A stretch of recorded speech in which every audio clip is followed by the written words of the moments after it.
porque son poco utilizadas. El modo en que llevo mi vida me dice cómo envejeceré.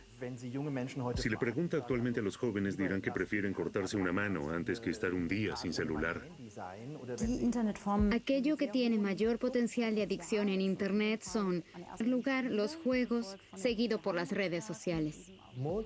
Más de la mitad de la población mundial emplea esta tecnología. Numerosos estudios han indicado que a mayor educación, menor es el riesgo de sufrir demencia en la vejez. Los jóvenes siempre piensan que tienen la capacidad de hacer muchas cosas a la vez. Pero ese es un error. Lo hacen, pero no es saludable para su cerebro porque este es menos efectivo al trabajar. Creo que no podemos asimilar toda esa información en poco tiempo. Cambiado en el último tiempo es que miramos constantemente a pantallas.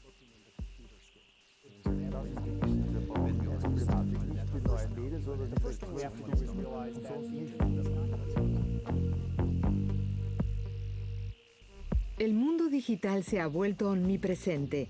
Los ordenadores han entrado a nuestra vida en forma de teléfonos inteligentes, tabletas electrónicas, navegadores y consolas de juegos. Internet nos interconecta permanentemente. Los buscadores tienen una cantidad de datos inabarcable. Lo que aprendemos y lo que recordamos nos hace lo que somos. Sin embargo, encierra también peligros el que los ordenadores e Internet se integren cada vez más a nuestra vida. Las críticas se alzan cada vez por fuerza. Cuadro clínico, adicción a estar en línea. Google nos vuelve tontos. Internet modifica nuestro cerebro, nuestro pensamiento. Los medios digitales pueden propiciar una decadencia mental patológica en la vejez. ¿Hacia dónde nos conduce esta corriente digital?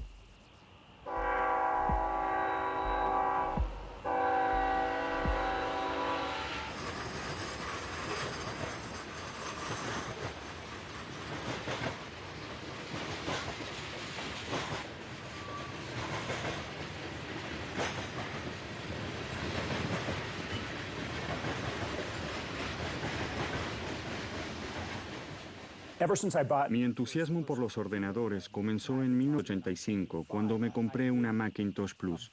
Sin embargo, posteriormente, con la difusión de Internet, de pronto me surgieron inseguridades. Tenía la sensación de que esta tecnología, de algún modo, modificaba mis pensamientos y mi capacidad de conciencia, porque estaban estas permanentes distracciones e interrupciones propias de la red. Entonces comencé a observar el mundo digital de un modo crítico, porque creo que tiene muchos efectos negativos en nosotros y en nuestra capacidad de darnos. Aunque espero que todos valoremos estas competencias, posiblemente ahora las estemos perdiendo.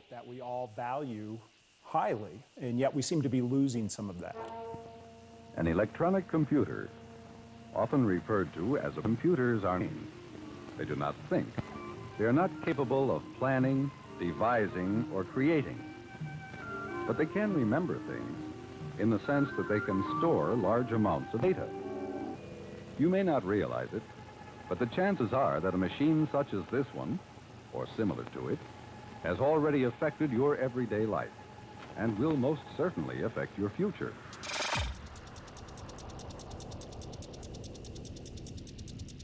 Basado en ARPANET, un proyecto del Ministerio de Defensa de los Estados Unidos que buscaba interconectar centros de investigación y universidades para utilizar del modo más eficiente sus grandes ordenadores.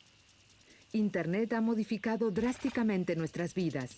Cualquiera tiene acceso en breve tiempo a información que solo era accesible para algunos pocos antes de la era del Internet. Los teclados y las pantallas táctiles han sustituido ampliamente ya hace tiempo a la escritura manual. Chat, SMS sociales dejan cada vez más a los contactos personales en un segundo plano. Estamos convencidos de que saber dónde encontrar la información es más importante que el conocimiento mismo. ¿Qué sucede con nuestros hijos que crecen en este mundo desde el principio? Que se enfrentan a tabletas electrónicas y ordenadores. Con ellos tal vez podamos ver mucho mejor los resultados que con nuestra generación, que solo se incorporó posteriormente.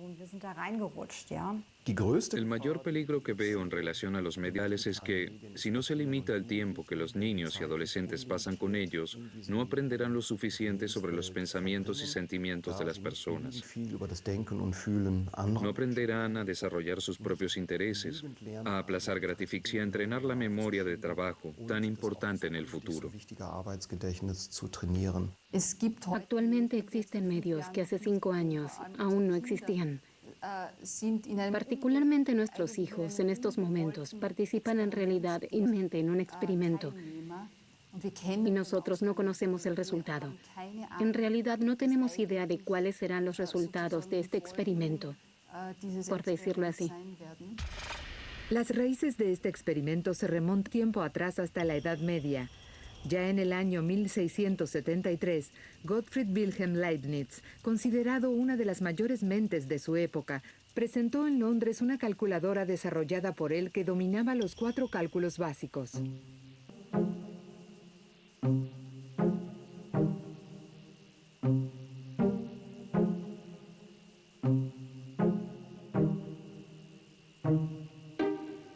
Parece que el tiempo que deberíamos ahorrarnos con la calculadora actualmente se lo dedicamos voluntariamente a escalas mucho mayores a nuestras calculadoras modernas. Puede ser que el paso a la época de los medios modernos nos haya convertido incluso en esclavos de nuestros dispositivos digitales y puede ser que nosotros mismos cambiemos debido a un nuevo rol o que nuestras calculadoras digitales nos cambien de manera enfermiza. Sorprendentemente, modificamos muy rápidamente nuestro comportamiento, nuestro patrón de pensamientos y la manera en que nos contactamos entre nosotros. Sin reflexionamente respecto a cómo influiría esta tecnología en nuestra vida, nuestro pensamiento y nuestra relación con los demás. Creo que nos estamos enfrentando a una tecnología muy poderosa y deberíamos reflexionar muy bien en cómo la utilizamos, en qué sería mejor que no lo hiciéramos.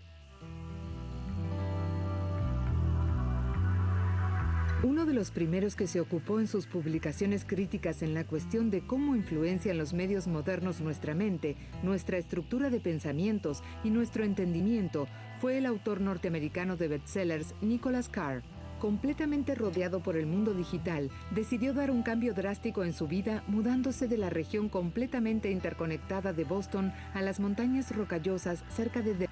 Estaba convencido de que los ordenadores e Internet le robaban la capacidad de concentración y el pensamiento contemplativo a través de las permanentes interrupciones y distracciones.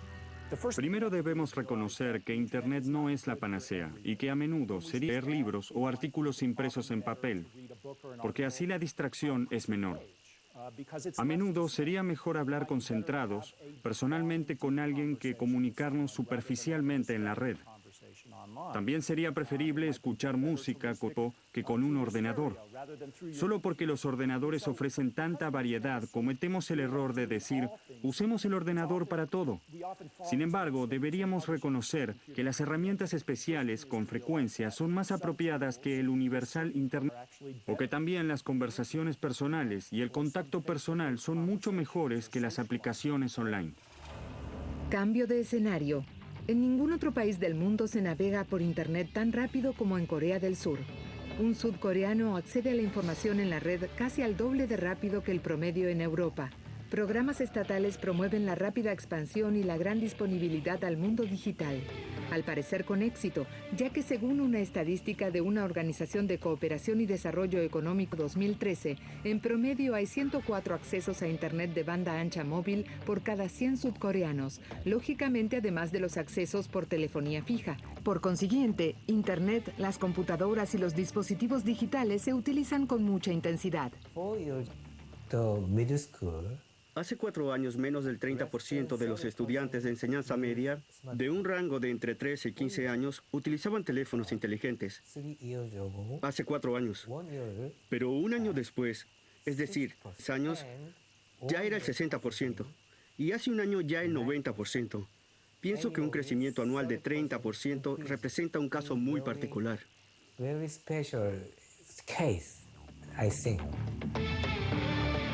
En Corea, el teléfono celular ha alcanzado estado de culto.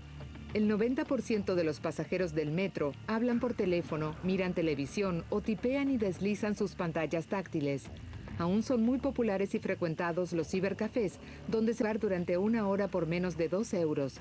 Aunque ya ha pasado el furor de estos cibercafés, aún alcanza para que sea un negocio multimillonario que conduce a los jóvenes a la adicción al juego.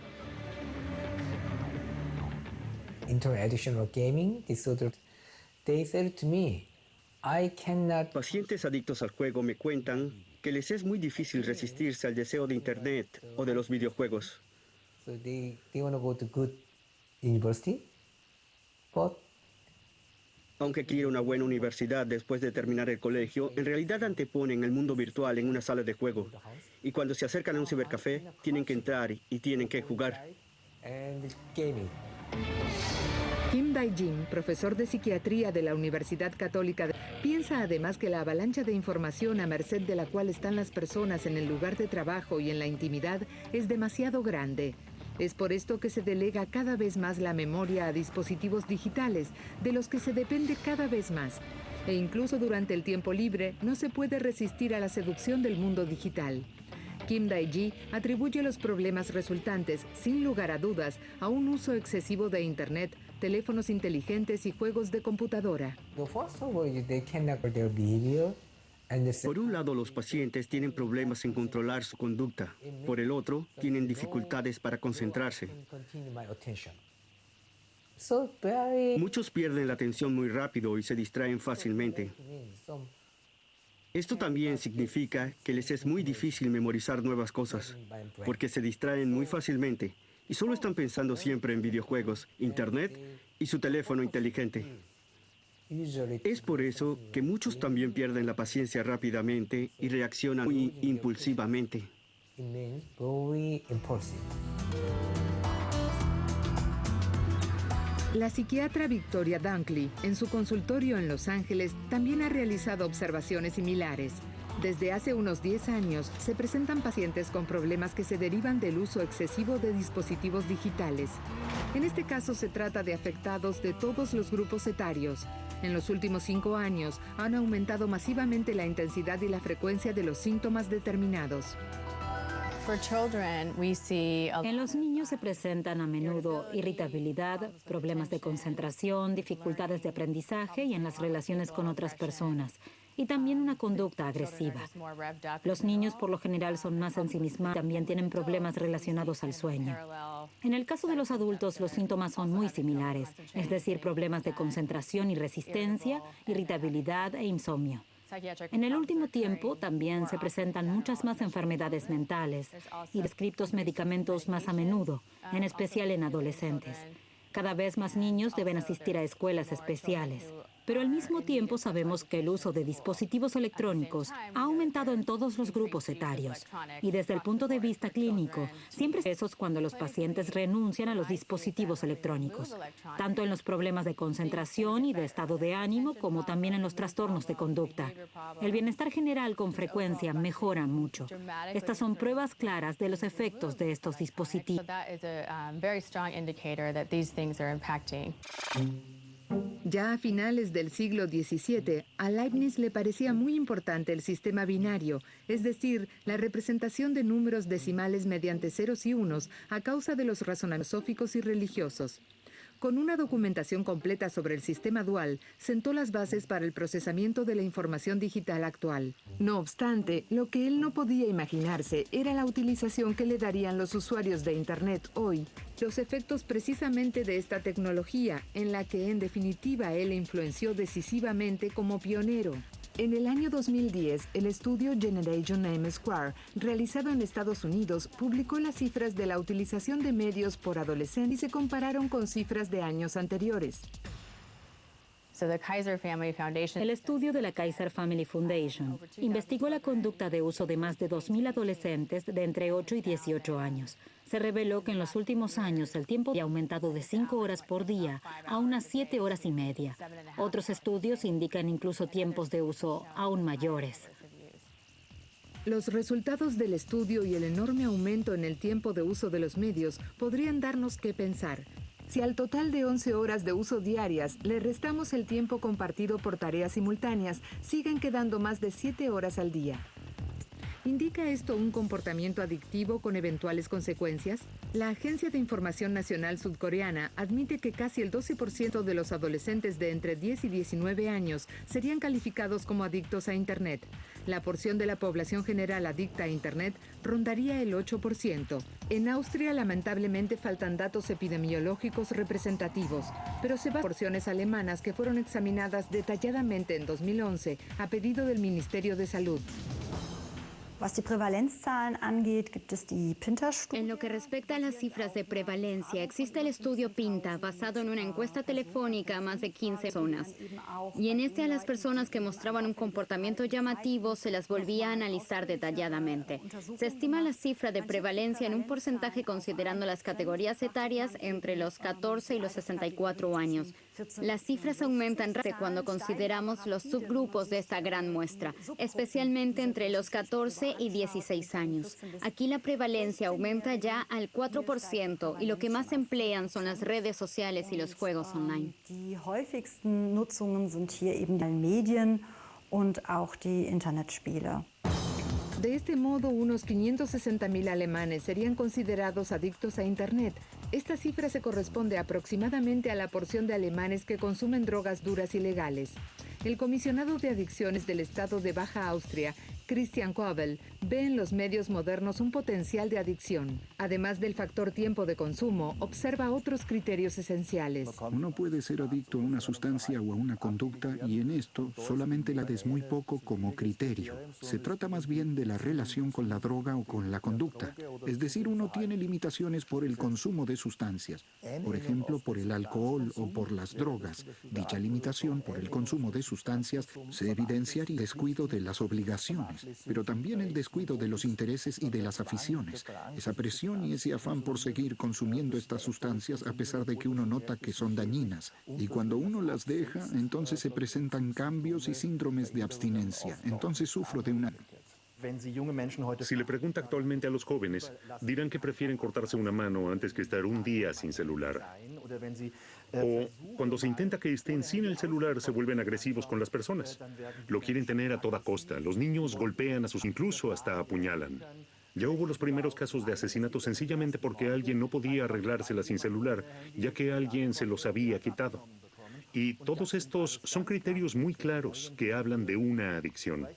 También el hecho de que personas no tienen nada que hacer, lo primero que hacen es mirar su celular.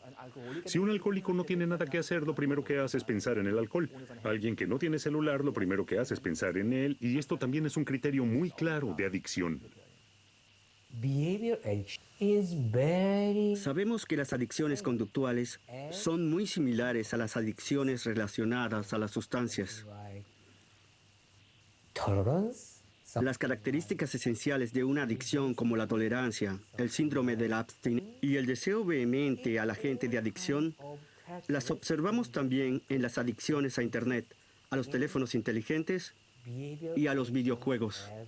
Internet addiction, smartphone addiction, gaming addiction. Siempre tiene que ver con que se activa el sistema de gratificación propio del cuerpo. Es decir, tenemos diferentes accesos, pero siempre llegamos al mismo tramo final, algo que hoy conocemos por las investigaciones, donde finalmente todo se trata de liberar endorfina y por último liberar dopamina, lo que quiere la persona y así se gratifica, y cuando eso se activa se produce una adicción. La psicóloga Tagrid Lemenanger, que dirige el Grupo de Trabajo para Adicciones a Internet y Medios del Instituto Central de Salud Mental de Mannheim, atiende ambulatorio de adicciones de Mannheim a pacientes que sufren de adicciones conductuales por Internet. Los motivos más frecuentes son los temores sociales. Estos por lo general están presentes antes de la adicción a Internet, es decir, quienes se envuelven muy bien socialmente en la pubertad cuando están desarrollando poco a poco su identidad. Entonces causan una mala impresión o tal vez sean tímidos.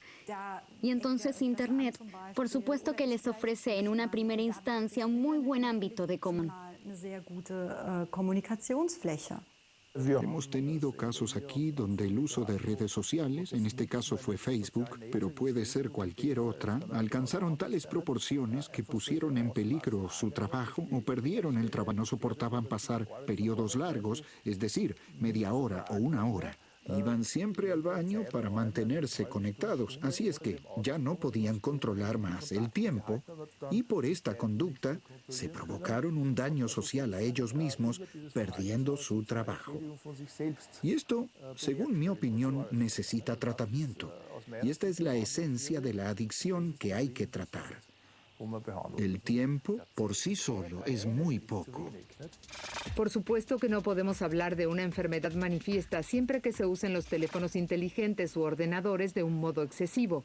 Además, a nivel mundial aún no está definido uniformemente el término adicción a Internet, pero los efectos del mundo digital son de todos modos objeto de intensas investigaciones. Muchos expertos temen trastornos en el desarrollo del cerebro de los jóvenes, precisamente cuando se evidencia un desequilibrio en el balance natural. Actualmente no pasa un día sin que alguien diga que lo digital es genial, que es el fin de la era de la tiza en las escuelas, que ahora son libres los iPads en los jardines de infantes y que los niños deben acostumbrarse tan pronto como sea posible a las nuevas tecnologías.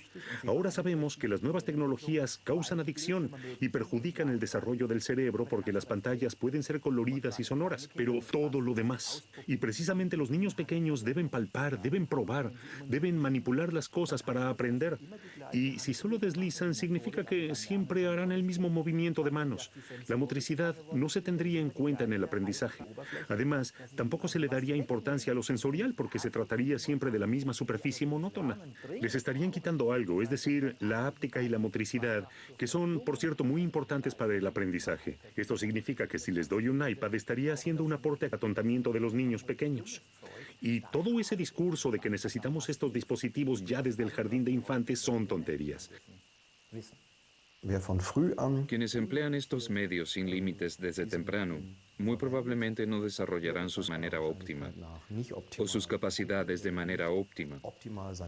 En adolescentes y niños se ha determinado que si ya empiezan a utilizar intensamente los medios digitales a partir de los 12 años, o ya antes, como lo hace ahora la mayoría, se daña su capacidad de concentración.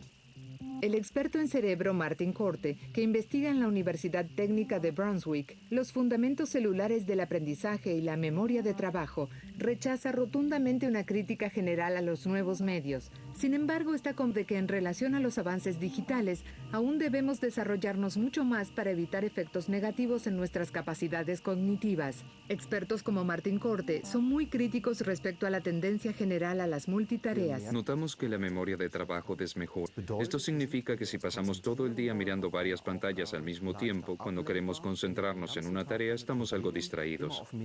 Ahora tenemos el teléfono inteligente, también el teléfono normal en el trabajo.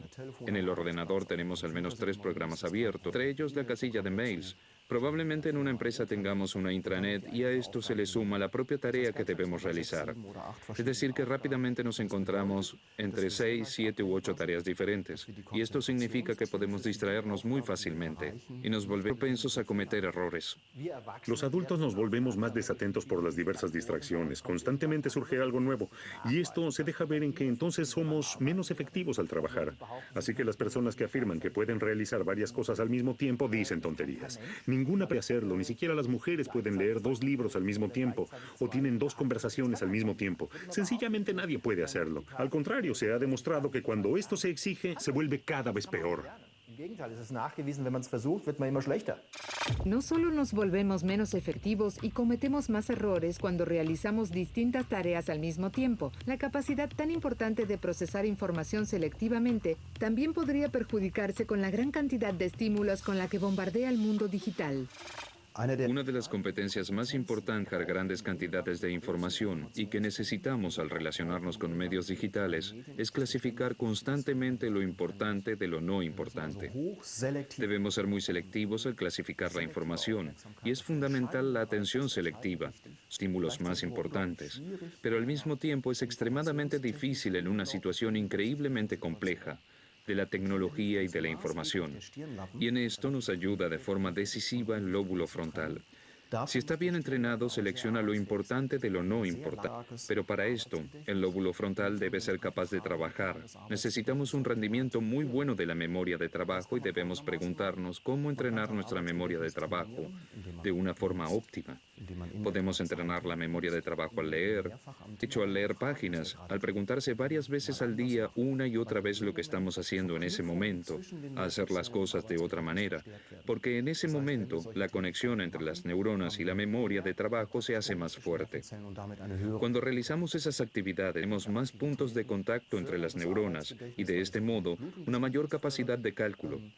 Las actividades deportivas favorecen la memoria de trabajo porque fortalecen la presión sanguínea del cerebro y porque las actividades deportivas favorecen en gran medida la concentración. Está comprobado que el deporte ayuda para conservar la capacidad de cálculo en el lóbulo frontal hasta la vejez.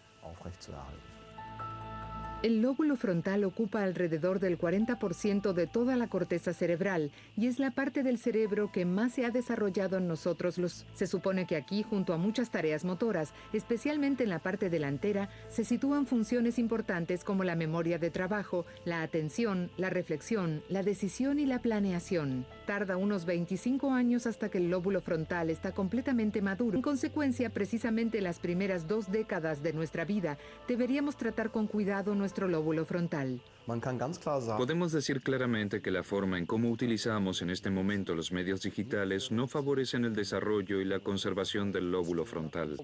Ahora sabemos que nuestro cerebro se ajusta a las condiciones del entorno. Se habla de neuroplasticidad, somos muy deformables. Y lo que ha cambiado durante el último tiempo es que estamos mirando todo el tiempo una pantalla.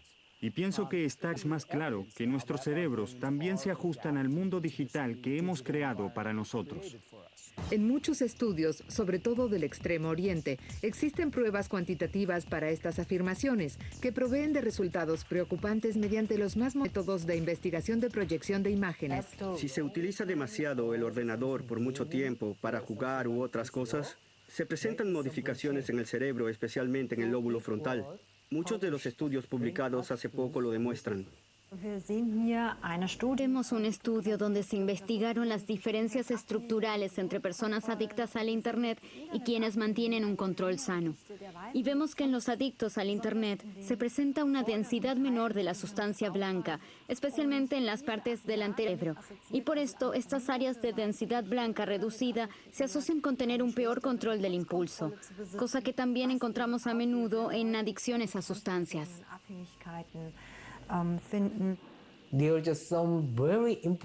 El lóbulo es un área del cerebro en donde se encuentran estructuras muy importantes.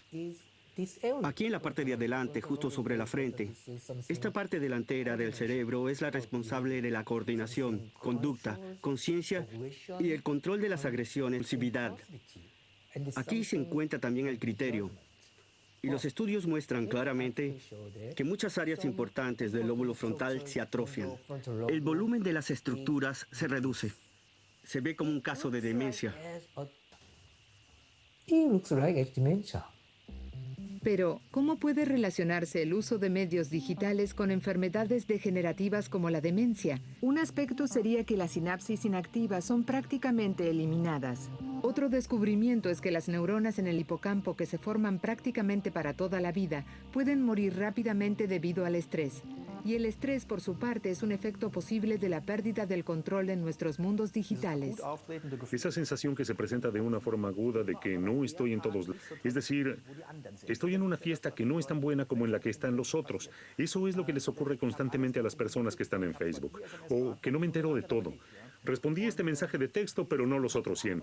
Y esa sensación tiene un nombre, se denomina Fear Out, abreviado FOMO, y lo tienen el 60% de los usuarios de teléfonos inteligentes. Además, ya existen datos de lo terrible que es. Y este es otro aspecto del estrés, la sensación de no tener el control, de que la música siempre está sonando en otra parte, de no poder cambiar nada, de ser solo una pieza de un mecanismo. Puedo influir. Esto es idéntico al estrés. Y es por eso que este miedo no solo tiene consecuencias agudas de no sentirse bien, de estar insatisfecho, sino que también tiene consecuencias a largo plazo que me terminan matando.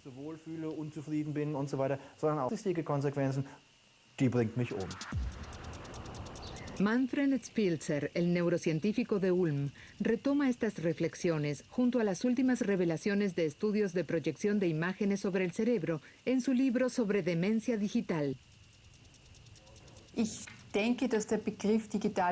Creo que el término demencia digital es tan controvertido En primer lugar, porque la relación de estos dos términos, desde el punto de vista científico, en este momento no está permitido porque no es datos.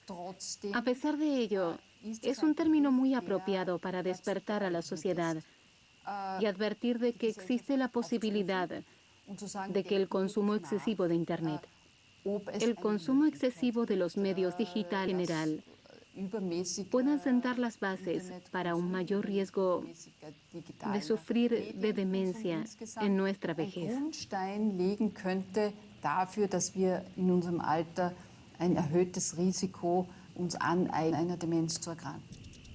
Además, el renombrado investigador del cerebro, Spitzer, opina que un cerebro en buena forma combatiría una enfermedad degenerativa demencial mucho más que uno que no lo está. Para cualquier descenso, cuanto más arriba se está, más tiempo se tarda en llegar hasta abajo. Ocurre también con el declive mental, y no es diferente en el caso de la demencia.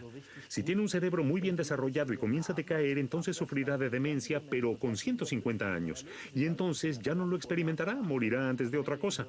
Pero si su cerebro no se ha desarrollado completamente y los medios digitales contribuyen a que no lo haga, comienza con el proceso de envejecimiento o de demencia, entonces experimentará la demencia porque el declive comenzó desde muy abajo. Manfred Spitzer prueba de su hipótesis en el denominado estudio de las monjas, que fue llevado a cabo por David Snowden en los Estados Unidos, aunque el objeto de la investigación no era la influencia directa de los medios digitales. Snowden observó por muchos años a 600 monjas en su edad y capacidad mental. Todas las monjas participantes pusieron a disposición sus cerebros para la investigación después de su muerte, y Snowden realizó un descubrimiento notable. Aunque en un número significante de monjas se pudieron encontrar signos importantes de la enfermedad de Alzheimer, hasta el momento de su muerte estos pasaron completamente desapercibidos. En estudios más precisos se descubrió que el nivel de educación podría tener un papel fundamental. Está, por ejemplo, la hermana María, que fue maestra hasta los 84 años y después continuó trabajando extraoficialmente. Y estaba en muy buen estado y murió con 101 años. Y entonces, cuando falleció, se estudió su cerebro y estaba completamente afectado por el Alzheimer. Así que se puede tener un cerebro afectado completamente por Alzheimer y no ser demente. ¿Cómo puede ser? Es muy sencillo. La hermana María era una mujer muy inteligente que tenía una educación alta. Su cerebro también estaba bien formado, es decir, tenía muchísimas representaciones internas, o como le decimos hoy, neuronales. El cerebro estaba repleto de conocimientos interesantes, de patrones y capacidades. Y entonces mucho puede haberse destruido, pero no se nota. El investigador tampoco lo nota porque todo el proceso de la enfermedad se da en un cerebro en muy buena forma. Una comparación sería, si yo durante toda mi vida me expongo a la radiación solar, mi piel envejecería mucho antes. Y por decirlo así, la analogía sería que si durante toda mi vida me ocupo de mi cerebro e intento aprender algo nuevo, obtener nuevas experiencias, integrarme al proceso social, ser parte de la sociedad, esto podría ser una protección para la vejez o para el proceso de envejecimiento. Para Stephanie Auer, investigadora de demencia en la Universidad del Danubio en Krems y directora científica de MAS, Asistencia para el Alzheimer, está claro que una enfermedad degenerativa como el Alzheimer no se relaciona con la vejez y sus síntomas se presentan desde muy temprano. Parece ser que las capacidades a lo largo de la vida juegan un papel importante en el desarrollo de una enfermedad demencial. Y por ello surge la relevancia de la vida que se lleva. Es decir, cómo mi vida será relevante en cómo envejezco.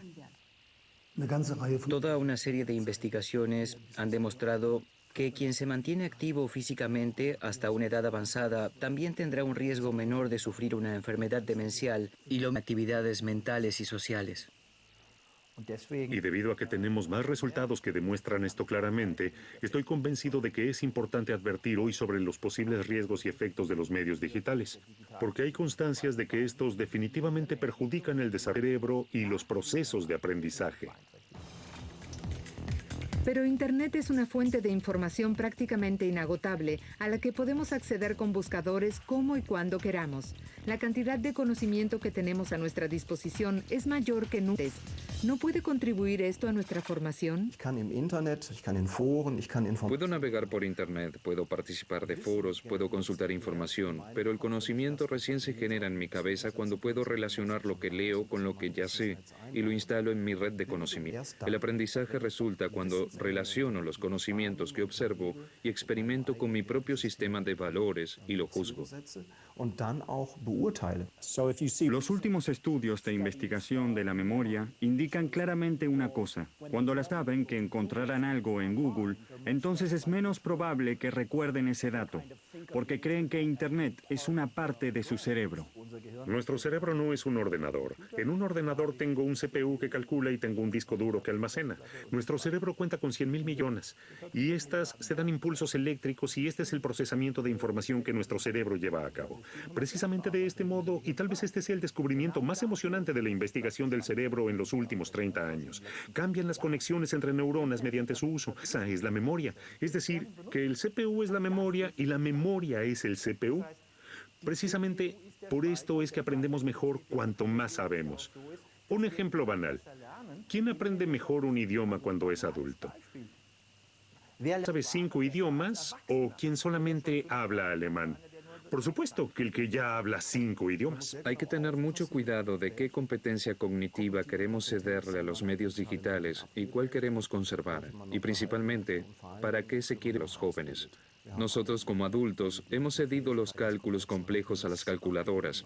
A pesar de ello, aún esperamos que los niños comprendan conjuntos predefinidos de números, que aprendan la tabla de multiplicar, y creo que esto es un buen motivo, porque al menos poder estimar a grandes rasgos la posibilidad de una respuesta. Para poder emplear correctamente una calculadora, algo similar ocurre con los medios digitales. Cuando se trata del uso de los medios por niños y adolescentes, necesitamos la cooperación de los padres, necesitamos la cooperación de los pedagogos. Necesitamos, por decirlo así, un gran contexto social para poder controlar este fenómeno de la hiperdigitalización del mundo. Vivimos en un mundo hiperdigitalizado. ¿Nos ha convertido este nuevo estilo de vida de cazadores a presas? Debo confesar que ya es demasiado tarde. Ya es muy tarde, porque ya más de la población mundial utiliza esta tecnología. Por esto es demasiado tarde. Pero creo que deberíamos intentar encontrar un balance, porque de lo contrario, iríamos en una dirección incorrecta. Debemos ocuparnos también de cosas para escaparnos de este camino por el que vamos a ir por otro. Actividades al aire libre, en la montaña, acampar, hacer deportes, jugar al fútbol, por ejemplo, bailar, cantar, es decir, actividades reales. No estar centrado solamente todo el tiempo. Debemos crear un equilibrio. Eso es importante. El cerebro precisa de muchos desafíos diferentes. Estoy convencido de ello. La plasticidad del cerebro, sí. La neuroplasticidad significa que los patrones de pensamiento que tengo una y otra vez se convierten en vías arraigadas. Y las vías laterales que existan se atrofian porque son poco utilizadas. Y por esto a veces hay que tomar a propósito vías laterales para volverlas a entrenar. Y un amplio campo de actividades, tanto como el amplio aprendizaje anterior. Yo no satanizo nada. Solo pienso que deberíamos manejarnos más racionalmente, más concienzudamente y más responsablemente. Debemos capacitar a nuestros niños y jóvenes para que tengan un perfil educativo amplio.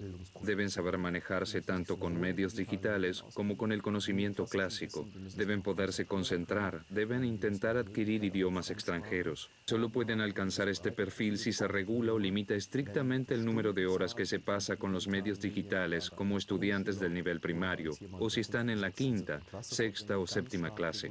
Porque a mí me sorprende cómo muchos padres permiten la tableta electrónica, el teléfono inteligente o el ordenador en el dormitorio de un niño de 10 años, pero al mismo tiempo le cierran el mueble donde están los dulces.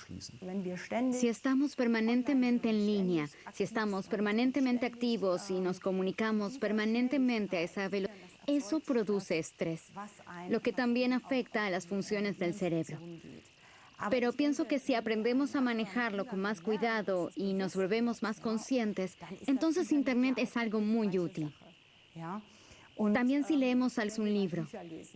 Es decir, no estar todo el tiempo en línea, sino que creo que tampoco habría que satanizar las cosas antiguas. Hay una gran diferencia al utilizar un libro y voltear sus páginas. Creo que debería ser importante y de este modo definitivamente podríamos evitar esta demencia digital.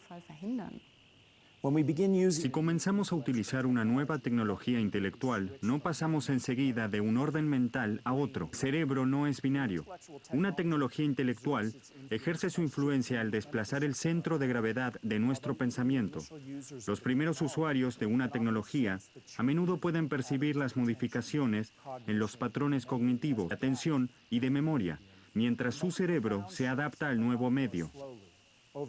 Pero los desplazamientos más profundos actúan más lentamente, a menudo tras varias generaciones, cuando la tecnología se integra cada vez más al trabajo, al tiempo libre y a la educación, es decir, en todas las prácticas y normas que definen una sociedad y su cultura.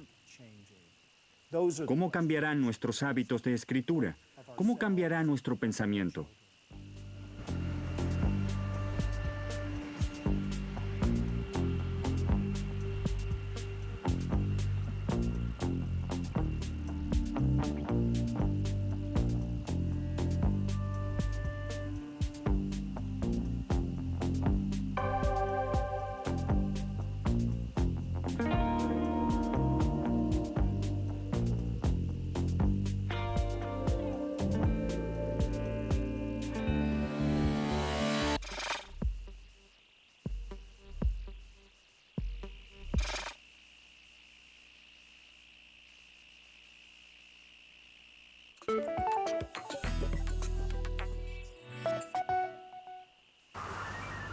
El único rompehielos del mundo que navega solo para el deleite de turistas aventureros.